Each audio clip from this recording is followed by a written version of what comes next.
Voy a corregir este problema tipo 3.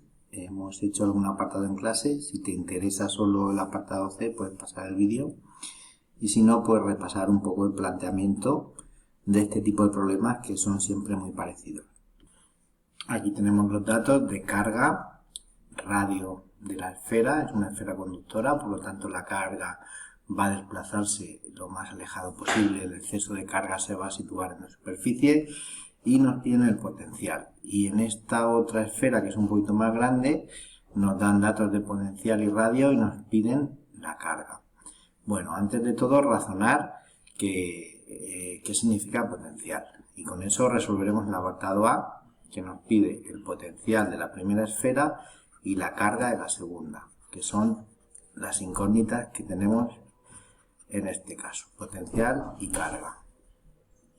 Bueno, cuando nos piden el potencial, en este caso de la esfera 1, por el hecho de haber una carga positiva, va a generar a su alrededor una alteración de medio que se llama potencial, ¿vale? Y que depende de la constante de Coulomb, de la carga que tenga y es inversa a la distancia a la que nos encontremos. Para calcular el potencial de cualquier carga puntual o esfera cargada, vamos a suponer que todas las cargas están concentradas en el centro, ¿vale? Aunque sepamos que en realidad, si la esfera es conductora, van a estar en la superficie. Pero como aproximación matemática, para calcular los potenciales a cierta distancia, pues vamos a suponer que están en el centro. Entonces, a cualquier distancia de esa concentración de carga habrá un potencial determinado, que va a ser un número positivo, ¿vale? Vamos a poner pues 5 voltios, 4 voltios, 3 voltios, va a ir disminuyendo con la distancia y va a ser un número positivo por el hecho de que la carga es positiva. El concepto de potencial nos lo está pidiendo en este punto, es decir, en la superficie de la esfera. Si aproximamos y suponemos como aproximación que toda la carga está en el centro, esta sería la distancia R1 a la cual estamos calculando el potencial. Bueno, vamos a plantear por aquí más en pequeño la fórmula. Y bueno, como son todos datos conocidos, K es 9 por 10 a la 9, Q1 y R1 son datos conocidos, ponemos el sistema internacional, es decir, en coulombios, no en nanocoulombios, sino coulombios, y la distancia no en centímetros, sino en metros. Sustituimos y obtenemos 5.400 voltios de potencial en cualquiera de estos puntos, ¿vale? En un punto que esté en la superficie de la esfera. Y para el caso de la esfera 2, en cualquiera de estos puntos de la superficie de la esfera, el potencial el potencial es conocido, hemos despejado la carga, que es la incógnita, ¿vale? Y la carga que tiene esta esfera nos sale 4 nanocoulombios, es decir, 4 por 10 elevado a menos 9 coulombios. Entonces, resumiendo un poquito, tenemos una esfera pequeña mucho más cargada que una esfera más grande que está menos cargada. El apartado B nos está pidiendo el potencial eléctrico y el campo, pero cuidado, no confundáis el potencial que hemos calculado con el que nos está pidiendo el apartado B, porque ahora nos lo está pidiendo en el punto intermedio. Si están separadas a 100 metros, sería a 50 metros de la primera esfera y 50 metros de la segunda esfera. Entonces, ahí habrá una alteración de ese espacio, ¿vale? Por esta propiedad que se llama, o esta magnitud que se llama potencial, y que este espacio se ve afectado por las dos cargas, la carga positiva de aquí y la carga positiva de aquí. Entonces podemos intuir que el potencial total va a ser positivo, y vamos a usar los colores, y que va a ser el potencial total que haya en ese punto va a ser igual al potencial 1, al que habría debido a la existencia de solo la primera esfera, ¿vale? Más el potencial 2, que es el potencial debido a la segunda esfera, por estar próxima a ese punto. Si sustituimos datos, pues tendremos V1 será K por Q1 partido de R1, y ahora esta distancia van a ser 50 metros, en este caso en el apartado B esto es R1, ¿vale? 50 metros, y el potencial 2 va a ser K por Q2 partido de R2, que en este caso también son la distancia de centro a centro, 50 metros. Si sustituimos todos los datos que son conocidos y calculamos, obtenemos un potencial de 1,8 voltios, ¿vale?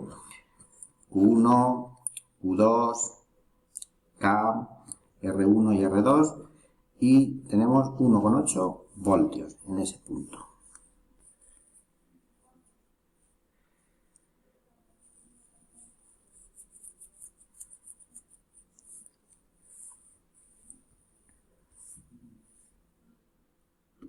Bueno, sustituyendo los datos, vamos a ver que E1 va a ser más intenso porque aquí hay más cantidad de coulombios, hay 6 microcoulombios frente a 4 y la distancia a la que se encuentran es la misma. Por lo tanto, E1 vectorialmente va a superar a E2. ¿Cuánto vale E1? Pues bueno, lo que vale el campo eléctrico es K por Q1 partido de R1, ¿vale? R1 recordamos que son 50 metros, ¿vale? Y en este caso va al cuadrado, más el campo 2, el generado por la segunda esfera, va a ser K por Q2 partido de R2, también al cuadrado. Y si hacemos esa suma vectorial, pues nos va a dar E1, el resultado, sustituyendo los datos que ya son conocidos, es 0,0216, 0,016, que le vamos a restar este otro vector, porque es negativo, ¿vale? Va en el sentido negativo, ¿vale? Van en sentidos opuestos, que vale 0,0144. Y el resultado, el campo total, va a ser 0,0072 voltios por metro. Este sería el resultado del apartado B. Bueno, vamos a subrayarlo por aquí. Este es el resultado de campo y este es el resultado de potencial en este punto intermedio. ¿Vale? Vamos con el apartado C. El apartado C es el más interesante para plantear y para entender, ¿vale? Porque es lo que tiene de particular este tipo de problemas, problemas tipo 3. Y es que se van a conectar con un hilo conductor y en este caso va a haber un desplazamiento de carga. Hay cargas positivas, si nos damos cuenta aquí hay un exceso de cargas positivas que van a moverse en este sentido y van a pasar a la otra esfera hasta que se igualen los potenciales. Entonces aquí vamos a sacar un sistema de ecuaciones que siempre es el mismo y siempre se basa en dos principios. El primero, la carga que tuviéramos al principio, Q1 más Q2, ¿vale? Que en este caso sabemos que son 6 más 4, ¿vale? 6 más 4 son 10 nanocoulombios. Tiene que ser igual a la carga que vamos a tener después de conectarlas y después de que haya ese trasvase de carga, pero va a estar repartida de otra manera. Ya sabemos que las cargas que va a haber después de que se muevan, pues esta va a perder carga y esta va a ganar carga, ¿vale? Pero la suma de ambas, si esto vale, la suma de esto es 10 nanocoulombios, la suma de esto también es 10 nanocoulombios, ¿vale? La carga no se crea ni se destruye, sino que se cambia de esfera, ¿vale? Y la segunda ecuación se basa en el principio de que va a estar moviéndose carga de una esfera a la otra hasta que se igualen los potenciales, hasta el momento que V1', el potencial que quede aquí después de perder alguna carga, sea igual a potencial de aquí, a V2', ¿vale? Y con esto queremos decir que la carga V1' es la constante por la carga, la nueva carga que va a quedar aquí, partido del radio de esta esfera, ¿vale? Es radio 1, y esto tiene que ser igual al potencial, al nuevo potencial de esta esfera, que va a ser la K por la nueva carga que va a haber en la esfera 2 partido del radio de esa esfera.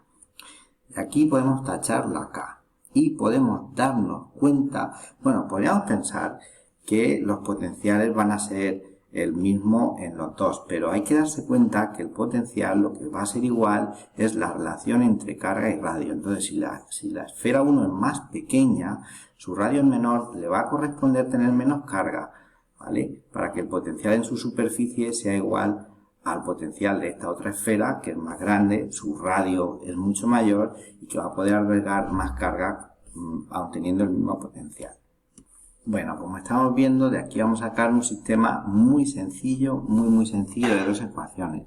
La primera, que la suma de las dos cargas sigue siendo 10 nanocoulombios. Lo ponemos por aquí. Se distribuyan como se distribuyan, van a ser 10 nanocoulombios, que son los 6 más los 4 que tenemos. Y por otro lado, si hemos tachado de aquí la K, pues nos va a quedar esta otra ecuación que relaciona Q1, pero es un sistema de dos ecuaciones con dos incógnitas que podemos hacer por sustitución, por ejemplo. Cojo esta ecuación y despejo Q2', por ejemplo, despejo Q2' y me queda de esta manera. Esto entre esto me da 2 y ahora este valor lo voy a sustituir aquí arriba, ¿vale? Y en esta otra ecuación sustituyo esto, me queda que Q1' más 2Q1' es igual a 10 nanocoulombios. 2 más 1 son 3, ¿vale? 3Q1' y me queda que Q1'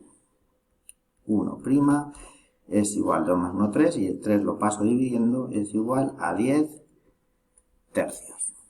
Vale, por aquí tengo el primer resultado, ya sé la nueva carga que son 10 tercios de newton por coulombio y ya solo sustituyendo aquí abajo voy a sacar Q2' que es igual a 2 veces 10 tercios, es decir, a 20 tercios newton por coulombio. ¿Vale? No, perdón, nanocoulombios. 20 tercios de nanocoulombios. ¿Vale? Es el resultado. Vale, y en este caso también nos permite esta ecuación, bueno, pues nos va a permitir calcular los potenciales, porque como ya sabemos cómo va a estar la carga distribuida, con esta formulita sabemos que el potencial de la primera esfera después de conectarlas va a ser igual al potencial de la segunda esfera después de conectarlas, que va a ser K, por ejemplo con la primera, por Q1', ¿vale? Que lo tenemos aquí, Q1' partido de R1, que es la distancia de la esfera, que eso no ha cambiado, y nos da que los potenciales van a ser 3000 voltios en este caso. Así que teníamos una esfera con 5400 voltios al principio y otra con 1800 voltios, y después de conectarlas, ambas esferas, ¿vale?